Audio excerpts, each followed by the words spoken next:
ओम शांति। आज 5 अक्टूबर 2023 के बाबा के अनमोल मधुर महावाक्य सुनेंगे।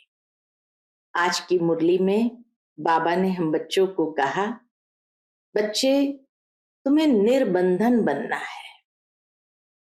देह और देह की दुनिया के संबंध बुद्धि को अपनी ओर आकर्षित करते हैं, अर्थात देह अभिमान में आना ही बंधन क्रिएट होना है।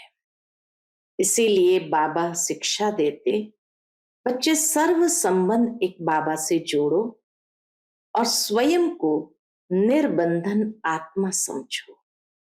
अशरीरी अर्थात निर्बंधन। जितना जितना देही अभिमानी होते जाएंगे, निर्बंधन होना आसान होगा। साथ ही साथ बाबा कहे, स्मृति में ये बात रहे कि अब हमें घर जाना है। बुद्धि उपराम होती जाएंगी तो सहज ही निर्बंधन होते जाएंगे, नष्ट मोहा बनते जाएंगे और बाबा के संग घर चलेंगे। तो सुनते हैं आज के बाबा के अनमोल मधुर महावाक्य। ओम शांति। मीठे बच्चे, बाप से सर्व संबंध रखो तो बंधन खलास हो जाएंगे। माया बंधन में बांधती है और बाप बंधनों से मुक्त कर देते हैं। आज की मुरली से प्रश्न है, निर्बंधन किसे कहा जाता है? निर्बंधन बनने का उपाय क्या है? उत्तर, निर्बंधन अर्थात अशरीरी। निर्बंधन अर्थात अशरीरी। देह सहित देह का कोई भी संबंध बुद्धि को अपनी तरफ न खींचे। देह अभिमान में ही बंधन है। देही अभिमानी बनो तो सब बंधन समाप्त हो जाएंगे। जीते जी मर जाना ही निर्बंधन बनना है। बुद्धि में रहे, अब अंत का समय है। नाटक पूरा हुआ, हम बाप के पास जाते हैं तो निर्बंधन बन जाएंगे। आज की मुरली से पहले गीत बजा है, जिसका साथी है भगवान, उसको क्या रोके आंधी या तूफान। ओम शांति। बाप बैठ बच्चों को समझाते हैं। अब इतने बच्चे हैं तो जरूर बेहद का बाप होगा। बाप समझाते हैं, कहते भी है निराकार शिव बाबा। ब्रह्मा को भी बाबा कहते हैं। विष्णु व शंकर को बाबा नहीं कहेंगे। शिव को हमेशा बाबा कहते हैं। शिव का चित्र अलग, शंकर का चित्र अलग है। गीत भी है शिवाय नमः। फिर कहा जाता है, तुम मात पिता हम बालक तेरे। यह भी समझाना बहुत सहज है कि बरोबर निराकार शिव को ही बाप कहते हैं। वह है सभी आत्माओं का बाप। शंकर व विष्णु निराकार तो नहीं है। शिव को निराकार कहेंगे। मंदिरों में उन सब के चित्र है। भक्ति मार्ग में कितने चित्र हैं? ऊंचते ऊंच चित्र दिखलाते हैं शिव बाबा का। फिर ब्रह्मा विष्णु शंकर का चित्र दिखाते हैं, उनका भी रूप है। जगत अम्बा जगत पिता का भी रूप है। लक्ष्मी नारायण का भी साकारी रूप है। बाकी एक ही भगवान है निराकार। परंतु उनको सिर्फ गॉड कहने से मनुष्य मूंझते हैं। पूछो, गॉड तुम्हारा क्या लगता है? कहेंगे फादर। तो यह सिद्ध कर बतलाना है, गॉड फादर है। फादर रचता है तो मदर भी चाहिए। मदर बिगर फादर कैसे सृष्टि रचेंगे? वह फादर कब आएंगे? सब बुलाते हैं, हे पतितों को पावन बनाने वाले आओ। अभी तो सारी दुनिया पतित है। पतित हो तब तो आकर पावन बनाएंगे ना। इससे सिद्ध होता है बाप को पति दुनिया में आना जरूर है, परंतु ड्रामा अनुसार ये किसी को भी समझ में नहीं आएगा। न समझे तब तो बाप आकर समझाएं। बाप बैठ बच्चों को समझाते हैं। भारत में ही गाया जाता है ज्ञान और भक्ति। फिर कहते हैं ब्रह्मा का दिन और ब्रह्मा की रात, रात में घोर अंधियारा होता है। गाया भी जाता है ज्ञान अंजन सतगुरु दिया, अज्ञान अंधेर विनाश। मनुष्य में इतना तो अज्ञान है जो फादर को भी नहीं जानते। इन जैसा अज्ञान और कोई होता नहीं। बाप को ही नहीं जाना तो बाकी क्या जानेंगे। परम पिता, ओ गॉड फादर अक्षर कहकर अगर उसको न जाने तो उन जैसा अज्ञान कोई नहीं। बच्चे बाबा कहे और फिर कहे हम उनके ऑक्यूपेशन, नाम रूप आदि को नहीं जानते हैं, तो उनको अनाड़ी कहा जाए ना। यही भारतवासियों की भूल है, जो फादर कहते हुए फिर उनको जानते नहीं। गाते हैं ओ गॉड फादर, आकर पतितों को पावन बनाओ, दुख से छुड़ाओ, दुख हरकर सुख दो। बाप एक ही बार आते हैं, ये तुम जानते हो नंबरवार। कोई तो समझते नहीं कि हमको बाप से पूरा वर्षा लेना है। बाप का पूरा परिचय नहीं, इसलिए कहते हैं क्या करे बंधन है। जीते जी मरना आ जाए तो तुम्हारा बंधन खलास हो जाए। मनुष्य अचानक मर जाते हैं तो बंधन छूट जाते हैं। अभी तो सबके बंधन छूटने वाले हैं। तुम्हें जीते जी निर्बंधन अर्थात अशरीरी बनना है। बाप कहते हैं इन शरीर के बंधनों आदि को भूल जाओ, अपने को आत्म समझ मुझ बाप को याद करो। बाकी बंधन तब लगता है जब तुम देह अभिमानी बनते हो। फिर कहते हो कैसे छूटे। बाप कहते हैं भल गृहस्थ व्यवहार में रहो, परंतु बुद्धि में रहे हमको वापस जाना है। जैसे नाटक का जब अंत होता है तो एक्टर्स नाटक से जैसे उपराम हो जाते हैं। पाठ बजाते बजाते बुद्धि में रहता है बाकी थोड़ा टाइम है, ये पाठ बजाकर फिर घर जाएंगे। तुमको भी ये बुद्धि में रखना है, अभी अंत है। हम दैवी संबंध में जाते हैं। इस पुरानी दुनिया में रहते ये बुद्धि में रहना चाहिए कि हम बाप के पास जाते हैं। गाते भी है हम तुम पर बलिहार जाएंगे, जीते जी तुम्हारा बनेंगे। ऐसे बाबा से वायदे किए हैं। बाकी जो देह सहित देह के संबंध है उनको भूल हम आपके साथ ही संबंध रखेंगे। सर्व संबंध एक बाप से रखेंगे। संबंध है तो याद करो। उस संबंध के आधार पर बाबा कहे याद करो, प्यार करो। बाप से अथवा अपने प्रीतम से बुद्धि का योग लगाओ तो तुम पर जो जंक लगी है वह उतर जाएगी। योग तो गाया हुआ है ना, और सब जिस्मानी योग है।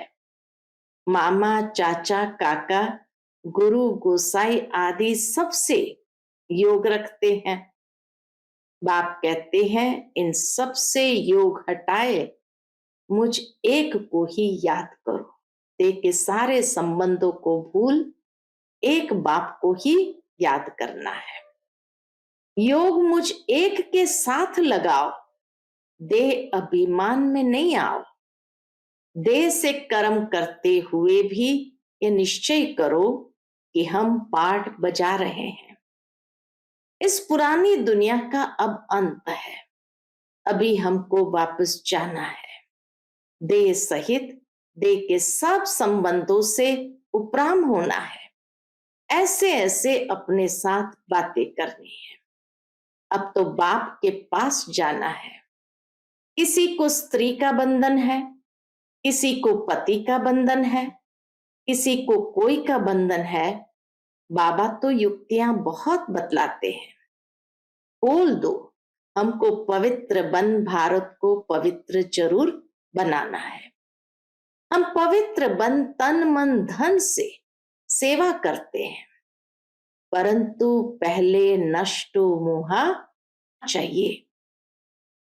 बाकी पवित्र बनेंगे तो भारत को भी पवित्र बनाएंगे और अपने पवित्र बन तन मन धन से सेवा करते हैं।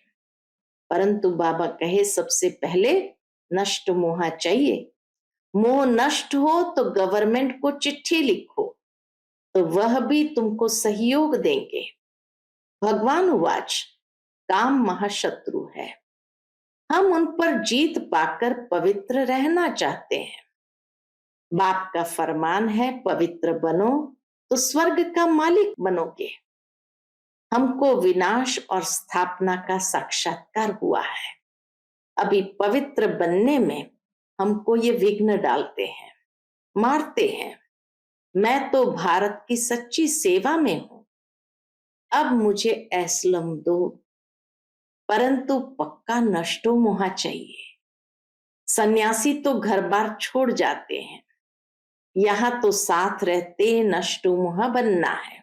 सबसे बड़ी चुनौती तो यही है कि साथ रहते नष्टो मोहा बनना है और पवित्र बनना है। सन्यासियों का मार्ग अलग है। मनुष्य कहते भी है कि गृहस्थ व्यवहार में रहते हमको ऐसा ज्ञान दो जो हम राजा जनक मुआफिक मुक्ति जीवन मुक्ति को पाले।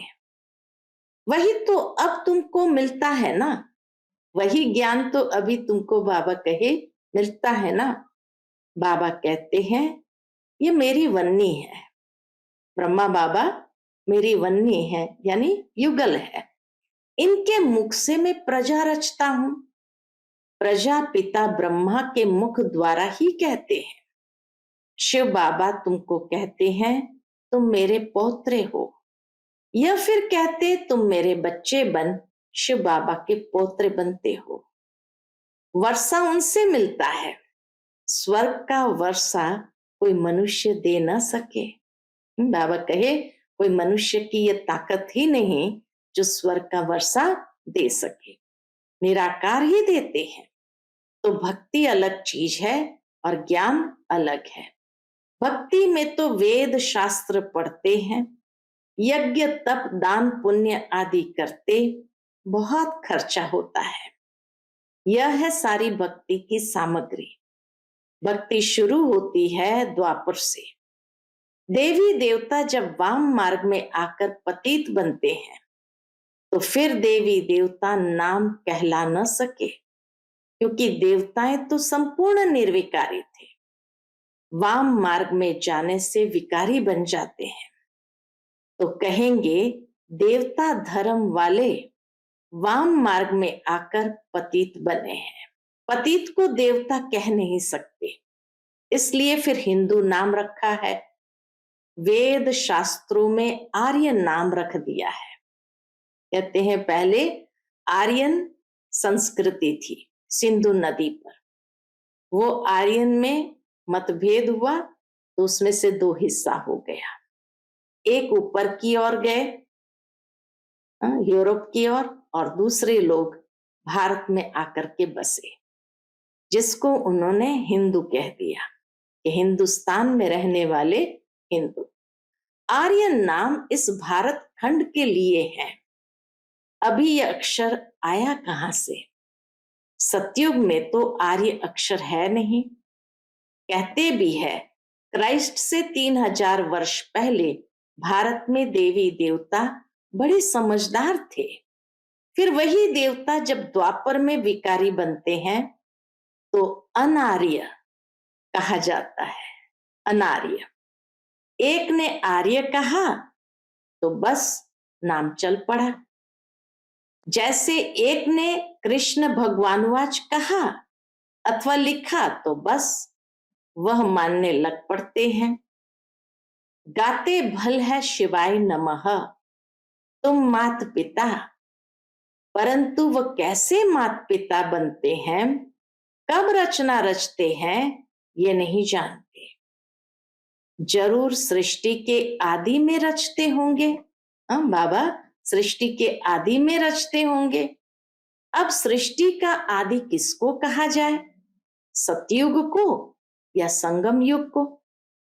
सबसे बड़ी पहेली यह है कि सृष्टि की आदि किसको कहा जाए, सतयुग को या संगम युग को?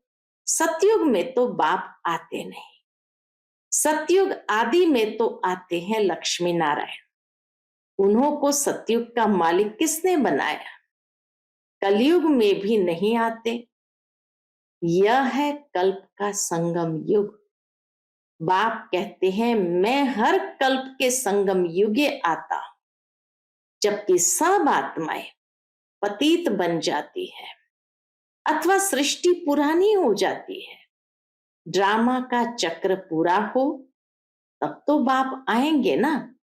तो बच्चों में बड़ी होशियारी चाहिए, धारणा चाहिए। अब कॉन्फ्रेंस करते हैं कि वेद पढ़ने से फायदा क्या होता है। वेद पढ़ना चाहिए तो क्यों? फैसला कुछ भी कर नहीं सकेंगे। बाबा कहे भले कॉन्फ्रेंस रख दे, लेकिन फैसला तो कुछ भी कर नहीं सकेंगे। फिर वही कॉन्फ्रेंस दूसरे वर्ष करेंगे, फैसला करने बैठते हैं, परंतु होता कुछ भी नहीं। विनाश की तैयारियां भी होती रहती है, बॉम्ब्स बनाते रहते हैं। अभी है ही कलयुग। यह बातें तुम बच्चे ही जानते हो, तुम्हारी बातें ही निराली है। तुम जानते हो मनुष्य मनुष्य को गति सदगति दे न सके, गाते भी है पतित पावन। तो अपने को पतित क्यों नहीं समझते? यह है पतित दुनिया, विषय सागर। सब थोड़ी खेवैया बन सकते हैं। अभी तुम बच्चों में वह ताकत आई नहीं है जो पूरा समझा सको। अभी तुम इतना होशियार नहीं बने हैं। उस समय तो धीरे धीरे एक एक राज बाबा खोलते थे, तो इसीलिए बाबा कहे तुम्हारे में अभी इतने होशियार नहीं बने हैं, योग भी नहीं है। अब तक छोटे बच्चों मुआफिक रोते रहते हैं, माया के तूफान में ठहर नहीं सकते हैं। देह अभिमान बहुत है, देही अभिमानी बनते नहीं। बाबा कहे देह अभिमान बहुत है, देही अभिमानी बनते नहीं। बाबा तो बार बार कहते हैं, क्या कहते हैं? अपने को आत्मा समझो। अभी हमको वापस जाना है। सभी एक्टर्स जो अपना अपना पार्ट बजाते हैं, सब शरीर छोड़कर वापस घर जाएंगे। तुम साक्षी होकर देखो, देहधारी संबंधों में देह में मोह क्यों रखते हो? विदेही बनते नहीं, फिर विकर्म विनाश नहीं होते। बाप को याद करते रहे तो खुशी का पारा चढ़े। हमको शिव बाबा पढ़ाते हैं, फिर हम देवी देवता बनेंगे, तो अपार खुशी होनी चाहिए ना। बाबा कहे इतनी अपार खुशी होनी चाहिए ना।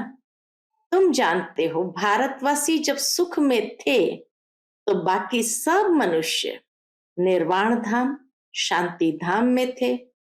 अभी तो कितने करोड़ों मनुष्य है, अभी तुम पुरुषार्थ कर रहे हो इस बात का, जीवन मुक्ति पाने का। बाकी सब वापस चले जाएंगे। पुरानी दुनिया बदल नई दुनिया बननी है। नया तो बाप ही बनाएगा। सैपलिंग लग रही है, यह है दैवी फूलों का सैपलिंग।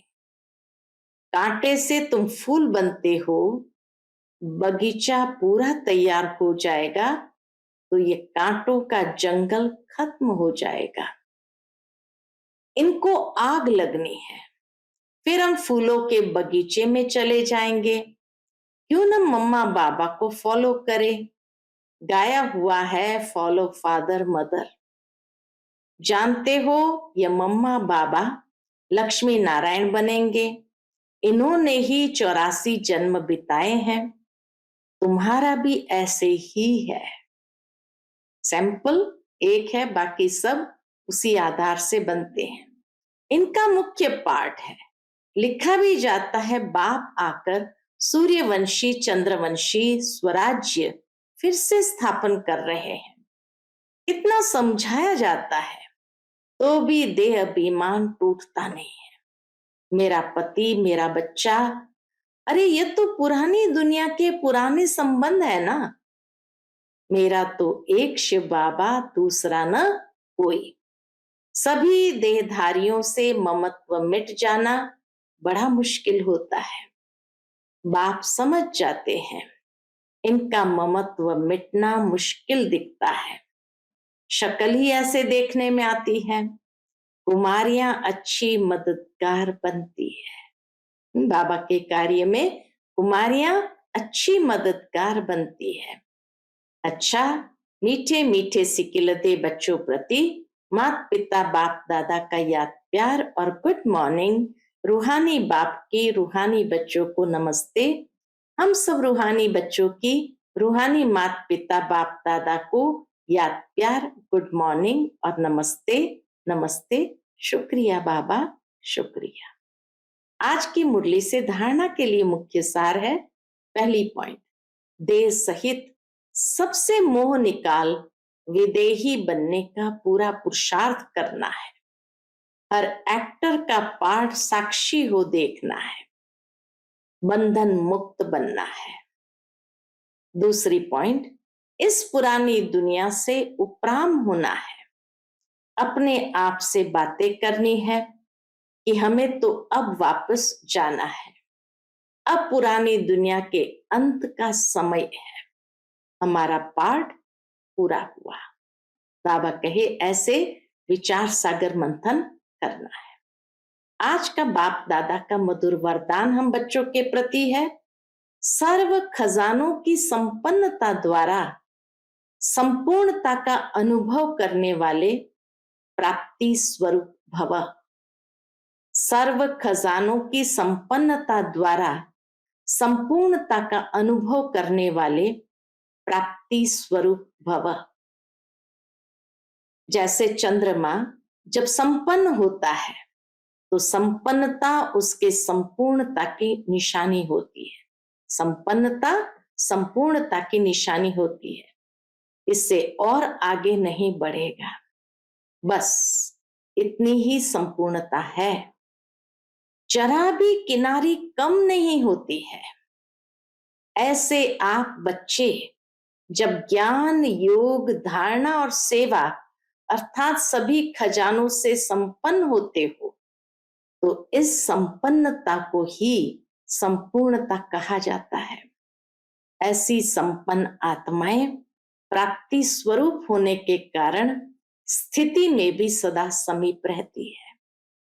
आज का स्लोगन है, दिव्य बुद्धि द्वारा सर्व सिद्धियों को प्राप्त करना ही सिद्धि स्वरूप बनना है।